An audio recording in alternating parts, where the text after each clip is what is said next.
ಇನ್ನು ಮುಖ್ಯಮಂತ್ರಿ ಚಂದ್ರರ ಬಗ್ಗೆ ಬರ್ತಾರಂಥ ಅತಿ ದೊಡ್ಡ ಆಘಾತಕಾರಿದ ಸುದ್ದಿ ಅಂತಲೇ ಕೂಡ ಹೇಳ್ಬೋದು. ಹೌದು, ಇದ್ರ ಬಗ್ಗೆ ಬರ್ತಾರಂಥ ಅತಿ ದೊಡ್ಡ ಸುದ್ದಿ. ಹಾಗಾದರೆ ಮುಖ್ಯಮಂತ್ರಿ ಚಂದ್ರವರಿಗೆ ಆಗಿದ್ದು ಏನು, ಇದರ ಬಗ್ಗೆ ಸಂಪೂರ್ಣ ಮಾಹಿತಿಯನ್ನು ನಿಮಗೆ ಕೊಡ್ತೀನಿ. ಅದಕ್ಕೆ ಮುನ್ನ ಚಾನಲ್ಸ್ ಕೂಡ ಸಬ್ಸ್ಕ್ರೈಬ್ ಮಾಡಿ ಸ್ನೇಹಿತರೆ. ಮುಖ್ಯಮಂತ್ರಿ ಚಂದ್ರವರು ಕನ್ನಡ ಚಿತ್ರರಂಗ ಕಂಡಂಥ ಮೀರು ನಾಯಕ ನಟ ಅಂತಲೇ ಹೇಳ್ಬೋದು. ಇಂಥ ಅದ್ಭುತವಾದಂಥ ಕಲಾವಿದನ ಬಗ್ಗೆ ಬರ್ತಾರಂಥ ಅತಿ ದೊಡ್ಡ ಆಘಾತಕಾರಿದ ಸುದ್ದಿ.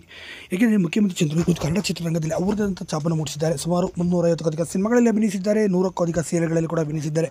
ಇತ್ತೀಚೆಗೆ ನೀವು ಗಮನಿಸಬಹುದು, ಸೀರಿಯಲ್ ಮತ್ತು ಸಿನಿಮಾಗಳಿಂದ ಸಂಪೂರ್ಣವಾಗಿ ನಮ್ಮ ಮುಖ್ಯಮಂತ್ರಿ ಚಂದ್ರವರು ದೂರನೇ ಉಳ್ಕೊಂಬಿಟ್ಟಿದ್ದಾರೆ ಅಂತಲೇ ಕೂಡ ಹೇಳ್ಬೋದು.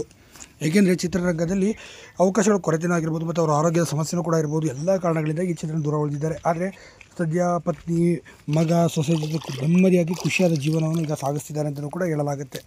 ಹೀಗಾಗಿ ನಮ್ಮ ಅದ್ಭುತವಾದಂಥ ಅಭಿನಯ ಮಾಡಿದ ಮುಖ್ಯಮಂತ್ರಿ ಚಂದ್ರವರು ಈಗ ಚಿತ್ರರಂಗದಲ್ಲಿ ಕೇವಲ ನೆನಪಾಗಿ ಮಾತ್ರ ಉಳಿದಿದ್ದಾರೆ ಅಂತಲೂ ಕೂಡ ಹೇಳ್ಬೋದು. ಅಷ್ಟೇ ಅಲ್ಲ, ಮುಖ್ಯಮಂತ್ರಿ ಚಂದ್ರವರು ಭಾಳ ಅತಿ ದೊಡ್ಡ ಒಳ್ಳೊಳ್ಳೆ ಕೆಲಸಗಳನ್ನು ಕೂಡ ಮಾಡಿದ್ದಾರೆ, ಸಾಮಾಜಿಕ ಕೆಲಸಗಳನ್ನು ಕೂಡ ಮಾಡ್ಕೊಂಡು ಹೋಗಿದ್ದಾರೆ. ಇದು ಅದ್ಭುತವಾದಂಥ ಕಲಾವಿದ ಇದು ನೆನಪಾಗಿ ಉಳಿದಿರೋ ಚಿತ್ರರಂಗಕ್ಕೆ ಭಾಳ ಬೇಸರ ಸುದ್ದಿ. ಆದರೂ ಸದ್ಯ ಅವರು ಖುಷಿಯಾಗಿ